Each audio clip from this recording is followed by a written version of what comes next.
Hey guys, it's Vampire Mike from Sega CD Universe, and it's got to be about the 6th time now, I have rewatched Unmasked Part 25, aka The Hand of Death. This was a movie that came out from Vinegar Syndrome back in, I think it was 2019 if I remember correctly. Yep. And I had purchased it not too long after it came out, watched it prior to buying it, and then watched it a couple times after.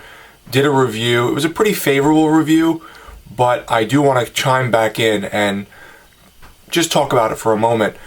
If you haven't watched the other review, you really don't have to, because I'm probably going to talk about it now.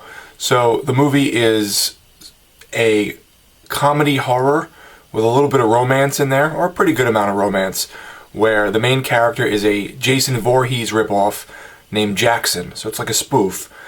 And the beginning of the movie starts out very, very gory, and it's like a horror movie, and then it flips the script, and he meets a blind girl who doesn't know that he's, ugly and deformed and wears a mask, and they fall in love, but he's having a hard time coping with being a murderer, not finding his place in life, and just kind of killing people and he's like getting bored of killing people.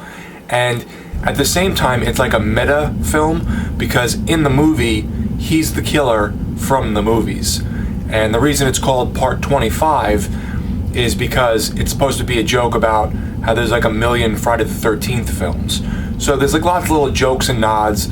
It takes place in England, so it has like a little bit of that British humor to it. There are a couple slower spots, and as I said, he does fall in love with the girl, so there's some romance.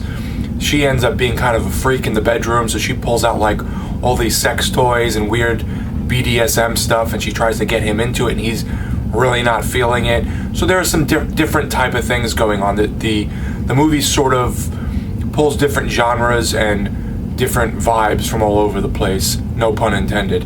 So that's the gist of the movie. I think that it's got a great amount of gore. It has some funny comedy. It's kind of interesting seeing his love life, and then he's also fighting with his father, because his father's a murderer, and his father is like a piece of crap, like alcoholic, and his dad kind of telling him like, you can't get away from what you are, you're always going to be a monster, like that type of thing.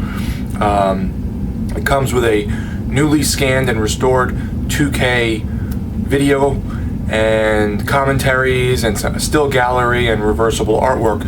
So the reason I bring this back up is because I've watched this, like I said, probably 6 or so times now, and it's become one of my favorite Vinegar Syndrome releases and favorite movies. So if I sounded sort of apprehensive, I take all that back. And I normally don't do this with movies because, I'm kind of in the moment. So I watch something, I do a video, and it's my first impression. I feel like if you give this one another chance, or if you watch it a few times, I guess that could be said for any movie, you notice more and you see more and you find it more intriguing.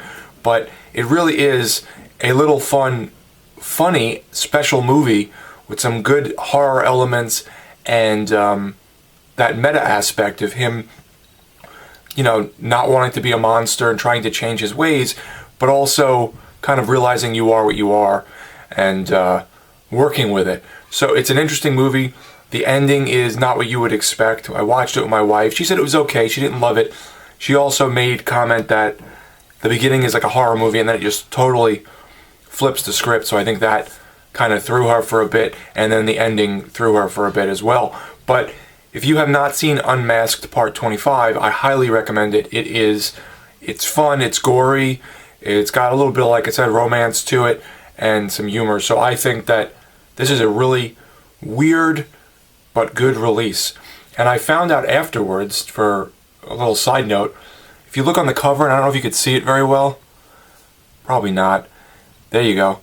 There's little dots. That's Braille. And the guy who made the cover, I guess they licensed out someone to make the cover. Someone said they were able to read it. It says Lil, L-I-L-L. And I may have mentioned this in my previous video, the guy who made the cover says, yeah, I was trying to write kill, but I guess the printer screwed it up or something happened. Something was lost in translation, and instead it came up with Lil. So all the the braille that's on the front, I guess obviously to reference the girl that he falls in love with being blind, says Lil instead of kill. So that sucks, because that would have been kind of funny if it said kill all over the whole thing and you didn't, notice it because you don't read braille, most of us. So anyhow, check out Unmasked Part 25. If you've seen it, let me know what you think. Thanks guys for watching. It's Vampire Mike from Sega CD Universe. Be good.